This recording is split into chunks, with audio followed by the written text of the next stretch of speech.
a time when I didn't want to be a teacher. Growing up, I would always try to emulate what my teachers did. I always wanted to be in the front of a classroom working with kids. I remember when my teachers would throw away with their whiteboard markers, I would pick them up and I would say, no, I'll take them. And I would take them home and act like my bedroom mirror was a whiteboard, and I would make worksheets on Microsoft Word and print them out for my students. So my teddy bears are my students. So I really never had a time where I didn't want to be an educator. Sometimes what I wanted to teach fluctuated, but I always knew I wanted to be an educator. What I think people don't really think about a lot with racism, people think that racism is the KKK and white hoods, but it's more than just that. It's microaggressions that we face on a daily basis. Parents coming in saying, oh, you're my child's teacher. It's people thinking that I'm less than because of the color of my skin. It's when my teachers have lower expectations of myself and peers that look like me because of the color of our skin. I've had teachers call me out of my name. I've had teachers call me racial slurs. And that hurt, and and to this day, I'm trying to figure out what was that for and cover from that, those painful things. But I think those things have made me a stronger teacher, because I know I never want to be a teacher like that to someone else's child. And in the class, and today with my own colleagues, helping them recognize their own racial biases is something that I'm seeing a lot more and more. So people think, oh, well, I didn't call my student a racial slur, so I'm not racist. No, it's, again, the expectations we have for our students. Do you think one of your sets of students is better than another?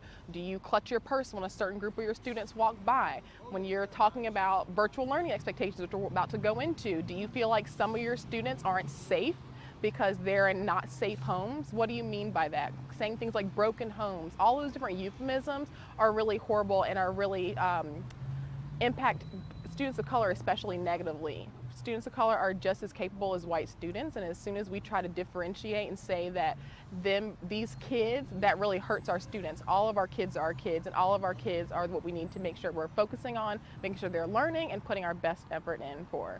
I like to, with my students, talk about how has racism impacted the world we live in? How do we still see it today? And of course, in a way that is respectful to students, in a way that doesn't other students, right? So students of color feel uncomfortable, or white students feel uncomfortable.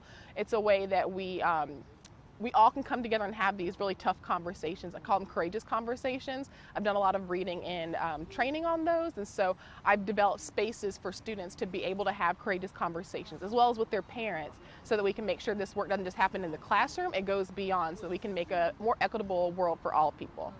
What gives me hope for the future are our students, our children. I feel like the students and the children are the future. They're the ones that are really spearheading everything that we're doing, and everything we do in the classroom is for them. All of the education that we pour into the students, all the learning that we pour into them, the passion that I pour into them, it's for the students. And I've really enjoyed being able to have conversations with students, tough conversations about race and racism, and being able to see how they want the world to be a better place, how they want the world in the future to be a more racially just place. So that's what's my biggest hope, that the students will take everything they're learning now, and I'll be able to plant seeds that they'll be able to sow later to make a more racially just future.